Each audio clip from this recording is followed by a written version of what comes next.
Second part. Okay, all set.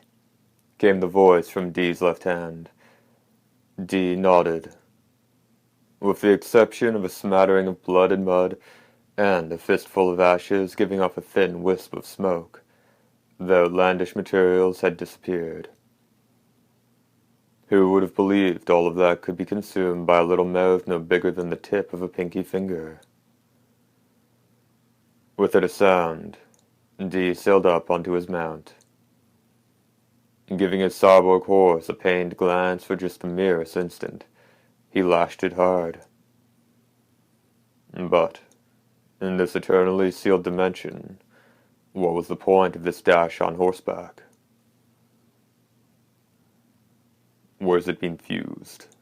He asked, training his piercing gaze straight ahead. The wind rang in his ears. 300 yards from here. It'll start warping back around any time now, so you better watch yourself. The left fist said teasingly. And what did it mean by that? The dimension was onto them. Watch. See how the stands of trees lining the road, the bushes, even the sky and the road itself twist like a veritable mirage, dissolving like paints in water, and surging after Dee as he gallops by. It was a wondrous sight, as the gale raised by this gorgeous youth melted the world and pulled it after him. 150 to go, The voice said with pleasure. 120, 100, almost there. Dee's pupils reflected only the landscape before him. No fear, no anger, no sorrow there. It seemed he was always that way.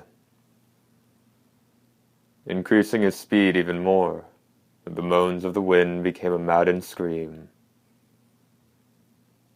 50, 30, 10, now. With this word, the whole melted and the crumbled universe touched Dee's back in reverse direction. It was as if the dimension had been turned inside out. The next instant, however, up in the laboratory in the ruins, fire spouted from a small device.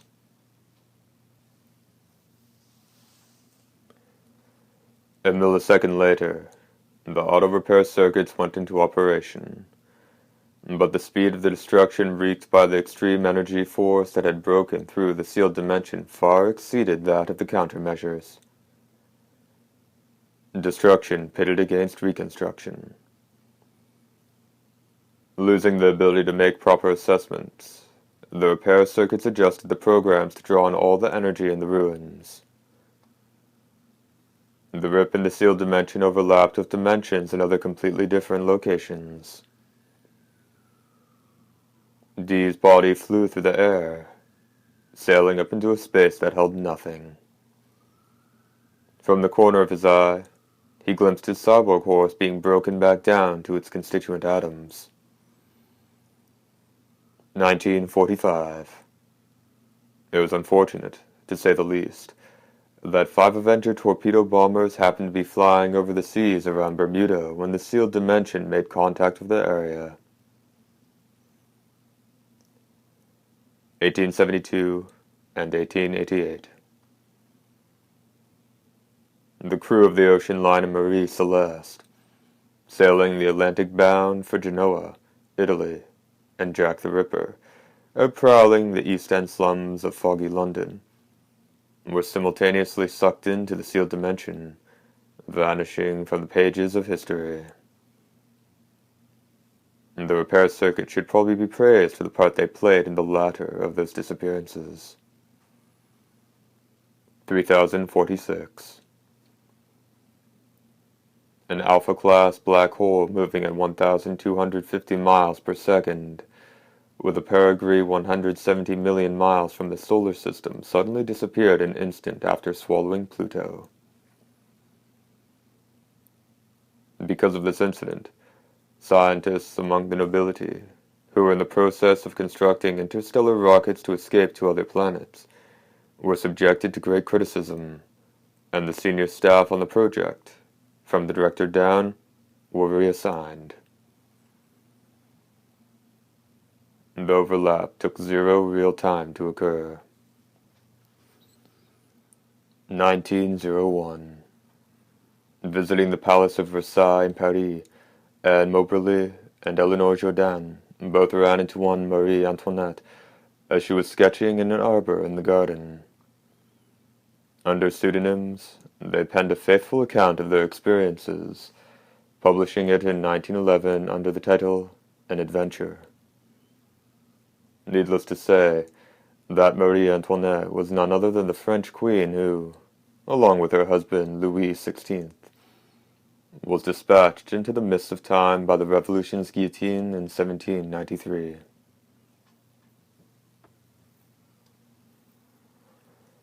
(4018) While eating dinner in his home, the human artist Vernon Burry witnessed a certain noble attacking a beautiful woman in her bedroom in London, 1878. Though it took Barry 3 months, he managed to complete a portrait of the attacker, and thus the painting that for nearly 6,000 years stood as the crowning masterpiece of all the images of the sacred ancestor came into being. All the shortest effective distances between 2 points had overlapped. An intense gale knocked Lena and the others to the ground, and, as she tried desperately to get up, Lena saw the most gorgeous figure in the world standing between her and Fern, as if to shield her. Dee? Comprehending the situation at a glance, the vampire hunter advanced without a sound. In this terrific gale that made it hard to even raise one's face, this daring figure actually looked like he was enjoying it. The monstrous beast retreated with groans. "So, it was you after all," Dee said softly, gazing at Fern and his daughter. "Tell me something before you meet your end. Where's your master, the figure in gray? How do you get in?" Even crushed as he was by the otherworldly aura emanating from the hunter's physique, beautiful as darkness crystallized, Fern bared his fangs.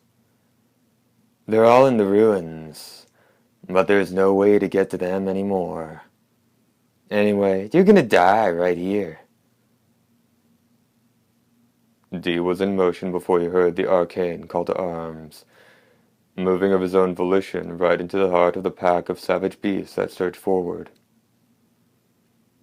His naked blade snarled. A head with compound eyes flew off, tentacles like those of a cephalopod rained down.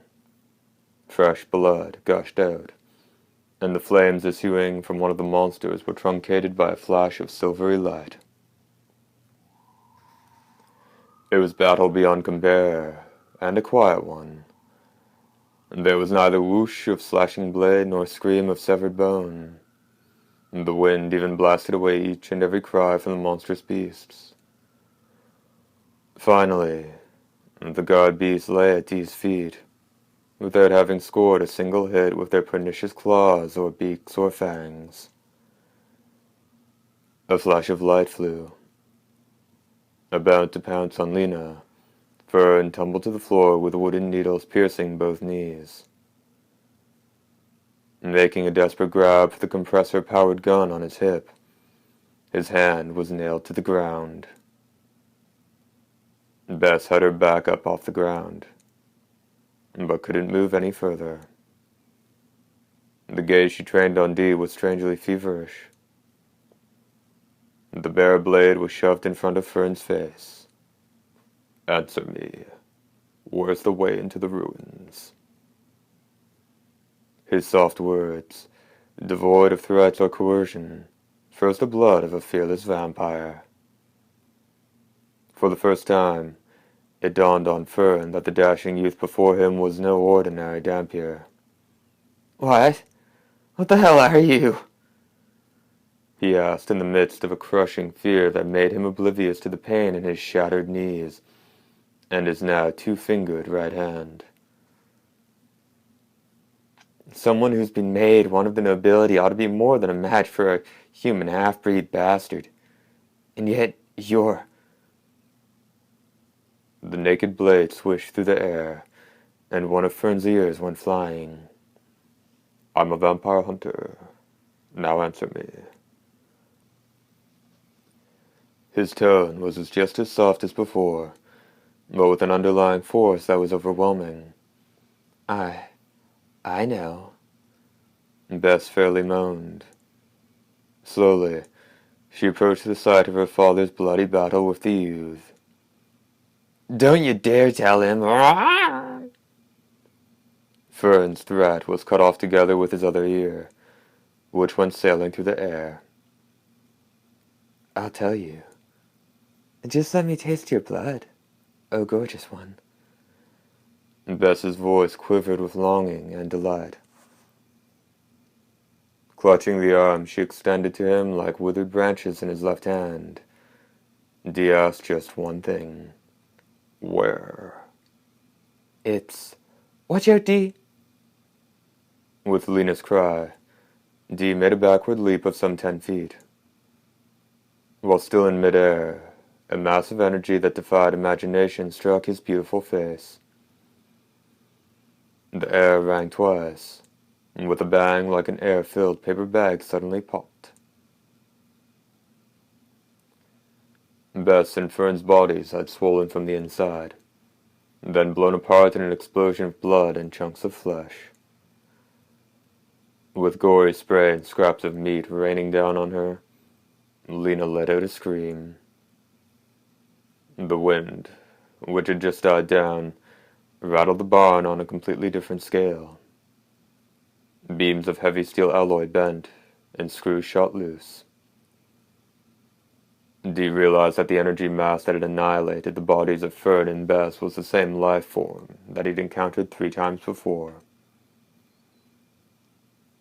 The laws of physics stated that 2 things couldn't occupy the same place at the same time.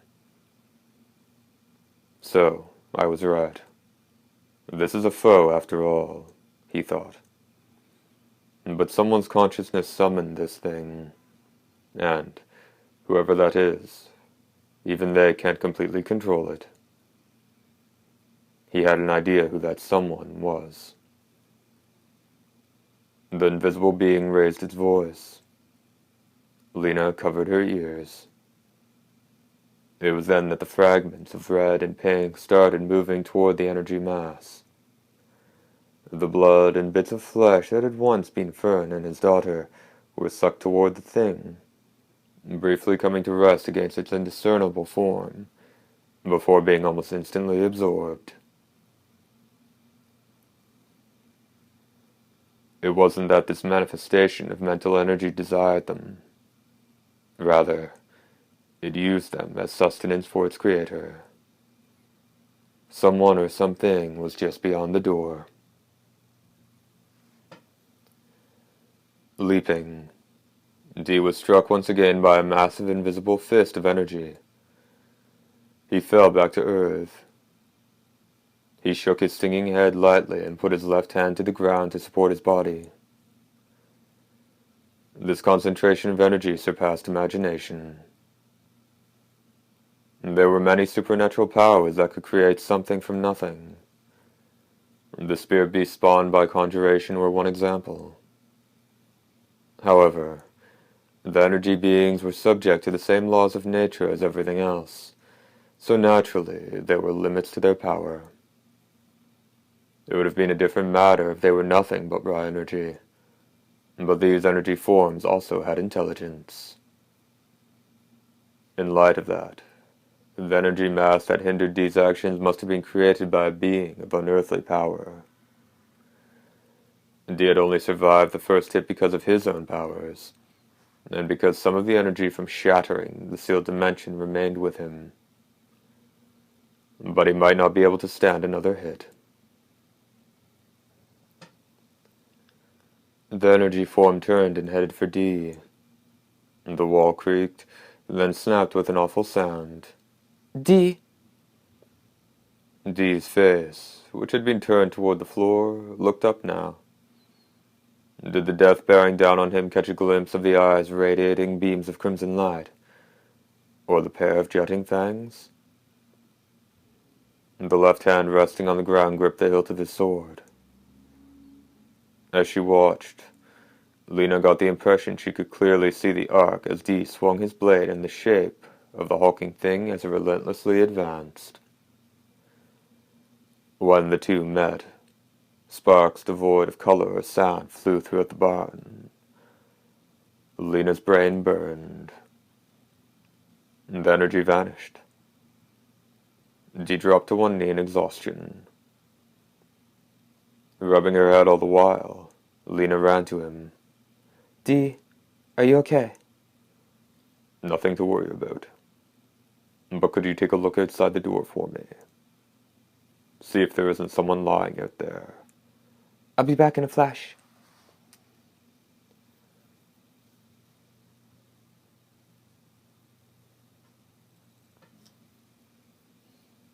Lena went to the door, looked around a bit, then returned. There's no one out there. You think maybe they got away? Dee thought for a moment, then laid back on the ground. Are you okay? Should I go get a doctor? You needn't be concerned. I'll heal soon enough. What I'd like to know is, what brings you here? I came out looking for Core. Just a sec. I'll go get you some water. Before Dee could stop her, the girl had disappeared through the doorway. When she returned a short while later, tin cup in hand, Dee had already gotten up. Even when he'd been on the floor, his expression hadn't shown that anything was wrong with him, or that he was even in pain. Lena was half tempted to wonder if he'd just been teasing her. Sorry. I had the darndest time finding the well. Here you go. Dee was silent as he took the cup she proffered, then drank a mouthful. Not that his body desired it. He was merely responding to Lena's hospitality. When this girl was around him, Dee did things that those who knew him would never imagine. Perhaps realizing as much, Lena was beaming. But soon her brow clouded and she asked, So, what the heck was that thing? Is it the same thing that showed up that night we found Core? Probably. It's a mass of super-dense energy. When they found out they'd not only failed to keep me sealed away, but that I'd also broken through here, they probably came by to keep Fern and his daughter from talking. When Lena asked him about it, Dee briefly recounted the incident with the sealed dimension. While she was only a girl of 17, he recognized she was intelligent enough to comprehend his story. Wow. I guess you can do some pretty amazing stuff, Lena said, her eyes wide with wonder, as they walked away from the barn. When all signs of the living had left the barn, two things remained. A deep depression in the ground, right where Dee's left hand had been until the instant he'd met the energy form with his blade, and something lying in one of the guard beast's cages near the doorway.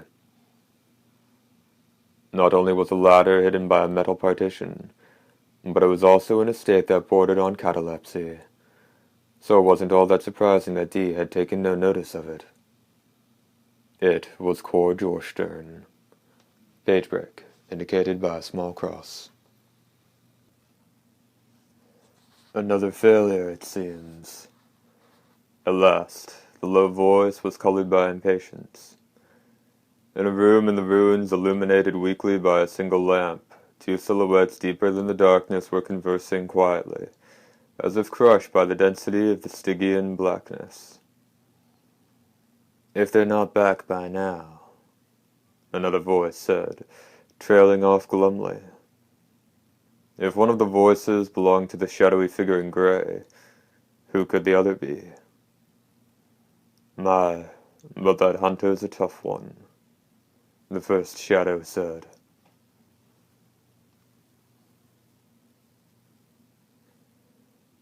I never would have thought he could break out of that dimension. My sentiments exactly. Oh, well, I've already thought of a way to beat him, rest assured. I'm more concerned about Lena. Hasn't she remembered yet? I did try to persuade her. The second shadow paused thoughtfully. Her time just hasn't come. Remember, each of us awakened separately, didn't we? The first voice, gravely weighing the situation, didn't immediately respond. Only 2 days until the exam board arrives, it said at last. This has to be settled today or tomorrow. We're left little choice. We should bring Lena out here instead of waiting for her. But that's... The second voice was clearly shaken. It's by no means certain the amplifier would yield favorable results. Lena's mental processes, in particular, are delicately complex. If it were to go poorly, the damage could be irreparable. Just look at Core. This time it was the first voice's turn to groan. But in return, he gained the power to produce that thing. Very well. We'll wait just one more day then, shall we? In the meantime, we can take care of that interloper. Good enough? Saying nothing, the other shadow seemed to nod. After a short silence, one of the shadowy figures began to mumble. And yet, it wasn't clear which one of them spoke. Can't you feel it? That there's someone here besides us? Impossible. Someone is watching us. Someone is laughing, watching our actions and laughing at them. From somewhere in the long, distant past. Stop talking like that. The voice was silenced and the pair of shadows moved off through the murk. In their wake, only the darkness remained, almost as if to say darkness alone suited them. Page break, indicated by a small cross. Lena stopped the wagon at a fork in the road. If she continued straight ahead, she would go back to town, while the path stretching to the left led to the hill with the ruins. Nothing else will bother you now, Dee said from horseback. The mount had been commandeered from Vern's place. I'm going back to the ruins. And you? I'm going home. I know that part by heart by now. Lena shrugged her shoulders and stuck out her tongue. Good. Come tomorrow. This will all be over. Feeling the gentleness in Dee's voice, Lena bugged her eyes a little. She thought she should say something, but by the time her lips moved, the beautiful silhouette was already dwindling against the sun that filtered through a sieve of overlapping trees. For a long time, Lena didn't move from the spot. When she did move, however, it wasn't to go straight ahead, but to the side. The wagon turned 180 degrees, thanks to some surprisingly masterful handling by the young lady, and sped back the way it had just come, wheels creaking in the tire ruts all the while. Lena lashed with the whip. The wind ruthlessly buffeted her brooding countenance. In about 20 minutes she was back at Fern's house. Riding as far as the courtyard, she leapt down from the driver's seat, a canteen from the storage compartment in hand. Racing to the barn as if she'd forgotten all of her earlier fears, she pulled Cor from the guard beast's cage. Lena had deceived Dee. Cor had been lying out on the path, and she'd hidden him in the cage when she said she was going to fetch some water. Even she didn't know for sure why she'd done such a thing. Was it that she didn't want Dee to find out something she needed Cor to tell her? She wasn't sure. Propping his head, which reeked of grease and dandruff, on her knee, she forced Cor to drink some water, and he opened his eyes, coughing and sputtering. Spying Lena, sense took residence in his muddy pupils. Though she gave a sigh of relief, Lena found her heart wrung by how horribly emaciated his face looked as he tried, with little success, to form a smile. He looked like a skeleton draped with skin. He was so terribly thin, like everything in his powerful frame had been ripped right out of him. He looked like he might be on the brink of death. His body felt unusually light to Lena, as she lifted him up, and, while carrying him, she couldn't keep a few tears from coming to her eyes. Why now? Now that a good 10 years had passed that all the gears started running in reverse. Didn't Cor's wasted form presage her own fate and that of Mr. Meyer? Her tears sprung from that thought. When she'd finally slid Cor up onto the driver's bench, Lena heard hoofbeats approaching quickly from the direction of the gate. Lena bit her lip. Who should discover them but the very last people she wanted to see right now? The men of the Vigilance Committee. "Well now, look who we have here," said the second-in-command, Korma, as he stood up in the stirrups. Noticing Cor's condition, his eyes glittered cruelly. He had a pole of shiny black iron slung across his back. His real trade was clubbing lesser dragons and bears to death for meat and hides that he could sell. "Seems like something ain't quite right here. What's up with Fern? Ain't he around?" "How should I know?" Lena replied, glaring back at the gawking men. "Go ahead and look for him. I just came out to talk with Cor. He looks so bad off. I was just taking him to the doctor's. If you don't have any further business with us, kindly get out of the way." "That's awful serious now, ain't it? Well, I wish I could just tell you to be on your way, but something just ain't right about how thin he's got. You'll have to hold your horses a minute." At a signal from Korma, a few of his men went into the barn in the main house, then came right back. One came out of the barn with an agitated expression and reported that the guard beasts had been massacred. In a threatening tone, Korma said, "Looks like we've got business with you now. So, are you going to come along with us?" Pagebreak, indicated by a small cross. Having thoroughly combed the interior of the ruins, Dee returned to the courtyard. The passageway to the subterranean lab was sealed by several tons of rubble, and there was no sign of another entrance. Why was Dee so obsessed with the ruins? His contract as a vampire hunter had been terminated, but he knew his work wasn't yet done. Could it have been professional pride that kept him in the village? Well, that was part of it. But that gelid beauty of his, a sublimation of anger, sorrow, joy, and all other human emotions, was lent a hue akin to vindictiveness by the outcome of the activities that had continued for centuries in the depths of this laboratory. Still,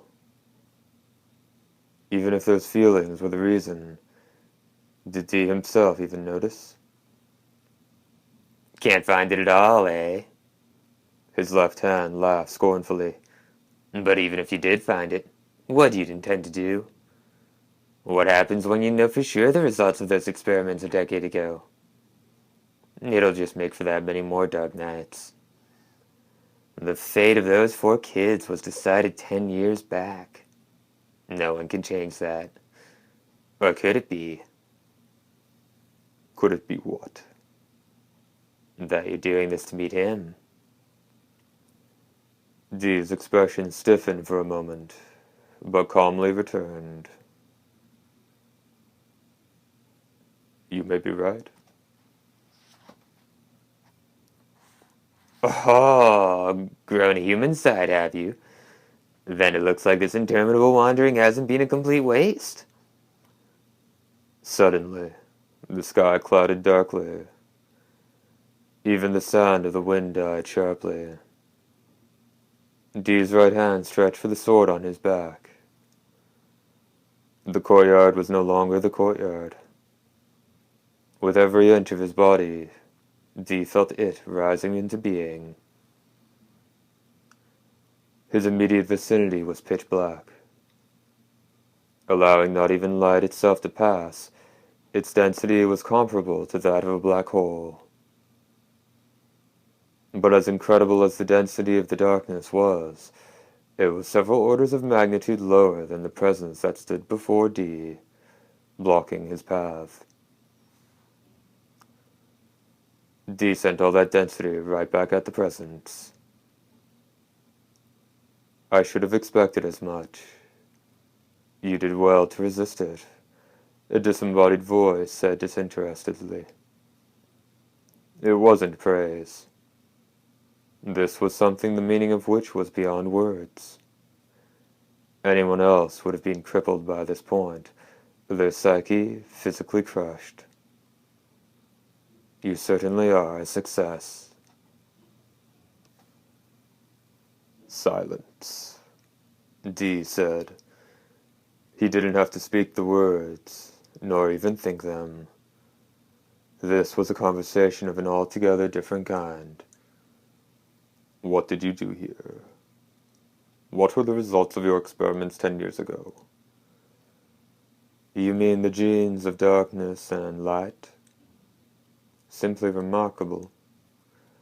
How well you've done to fathom that much, the President said, as it circled around Dee. How cruel it is that the genes of one person, even one solitary gene, can prove the deciding factor for its entire species. Crueler still when their race knew glories unrivaled by any other creature, yet gallantly accepted their fate in time. In that sense, couldn't one say that the nobility are truly superb?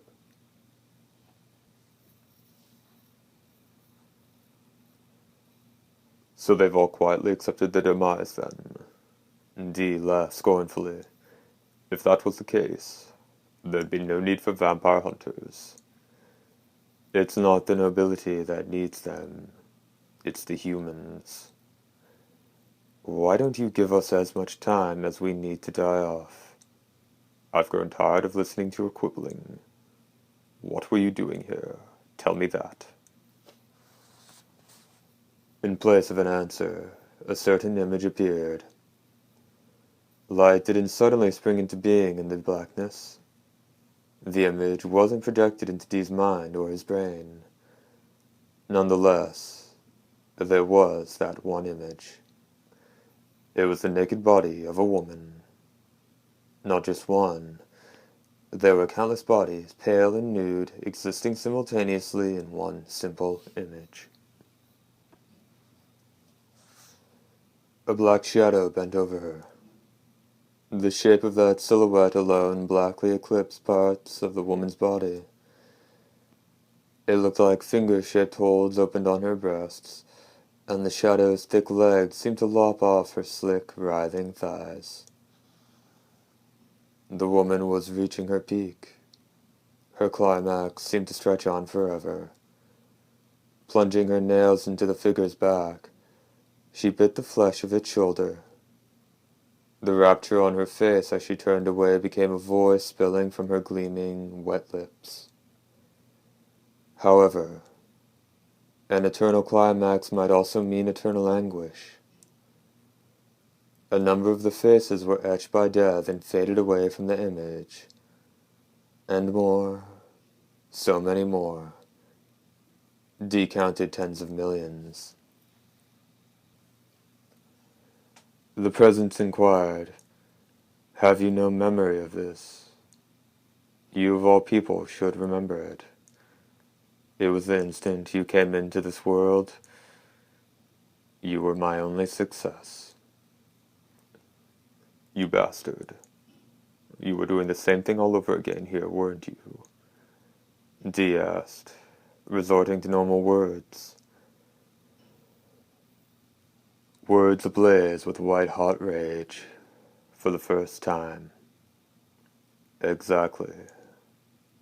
You see, this was once a computational center for such things. Over the course of 3.5 millennia, I conducted countless experiments and all ended in failure. All the byproducts were erased. The scene changed. Dee was surrounded by strange-looking creatures.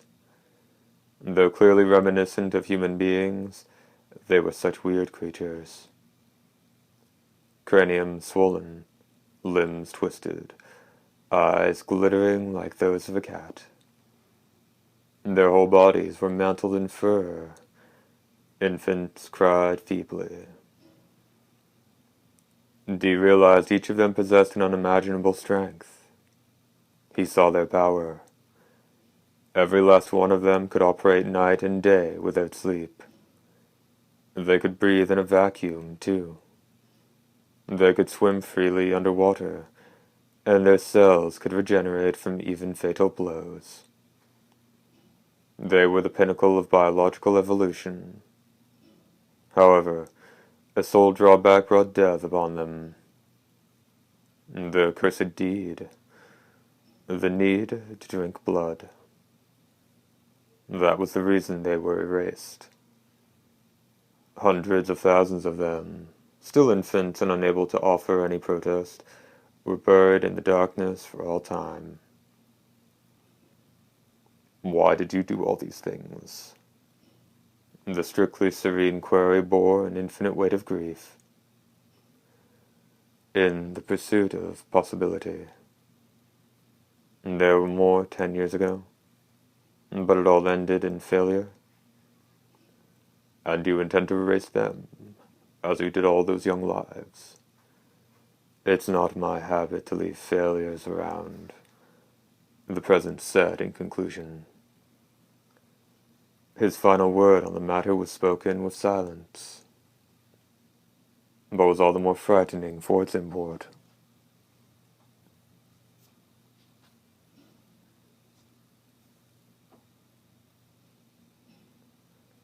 I shall dispose of all the genes of darkness. You can watch to make sure, if you wish. You've seen a great many things. A few more shouldn't pain you. While he listened to the President, Dee half closed his eyes. He was changing this being that possessed the density of infinitely compacted darkness into a form like his own. And that was his only chance of victory.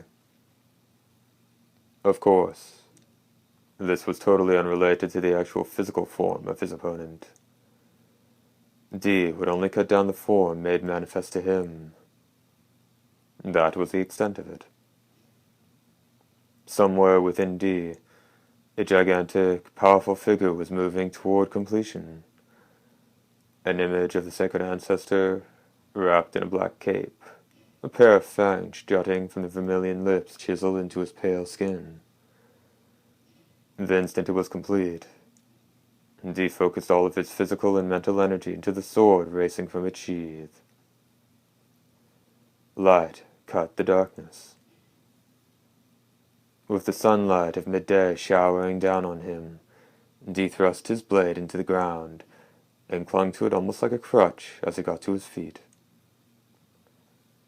and the heavy shadow of fatigue clung to his beautiful countenance.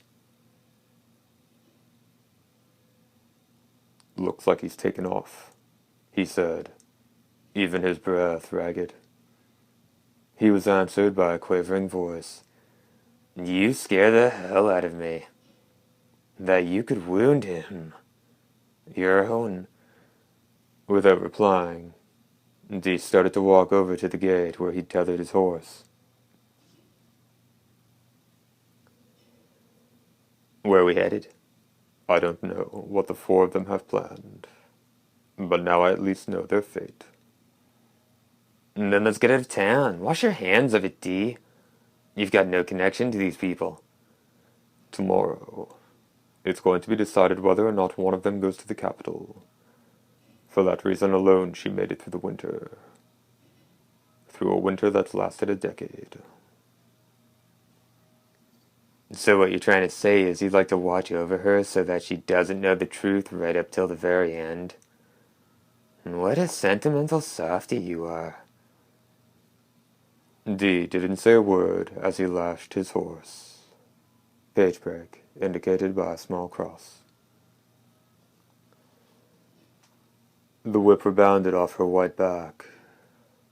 Sobs escaping through her grit teeth, Lena opened her eyes and fought off the sudden urge to faint. And though her face and her fully exposed torso were both soaked with sweat, her body was quite cold. When she opened her eyes, she saw before her a bunch of jeering men. A blood-stained core lay on the stone floor. Lena's wrists were bound together by a rough rope, and she hung from a pulley in the ceiling. There were a great many welts across her back. The men laughed and told her they were still going easy on her. Though there'd been a few pauses along the way, she'd been whipped for nearly 20 minutes so far. This wasn't about getting a confession out of her.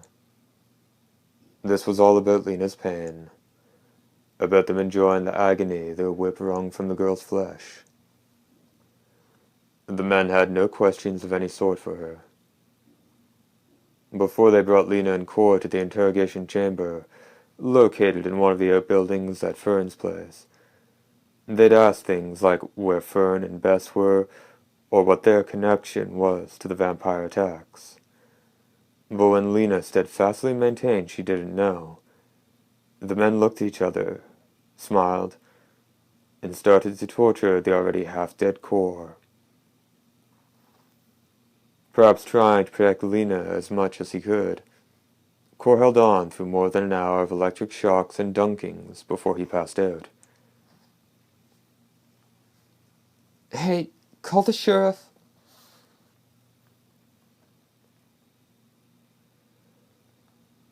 Aware in her hazy, dim state of consciousness that the entreaty hadn't come from her, Lena let a smile rise on her lips. What? Is that the best they can do? Aside from the physical pain, this is nothing compared to what I've been through the last 10 years. One of the men approached her, and judging by the unkempt beard, it had to be Korma. A powerful grip on her chin spun her around to face him. "Oh, still got some fight in you, do you? We don't have to call no freaking sheriff, boys. We can handle this just fine. First of all, you ain't told us nothing yet." "And I don't have anything to tell you, you fuzz-faced sadist. Don't touch me." While his grimy hand stroked her white breasts, Korma brought his vulgar lips close to Lena's face. "Oh, you got a million things to spill. Like where's Fern at? And how the hell are you tied in to the noble that's been running wild in town lately? Well, if you ain't inclined to tell, we'll just have to get the answers from your body then." A warm tongue traced the nape of her neck.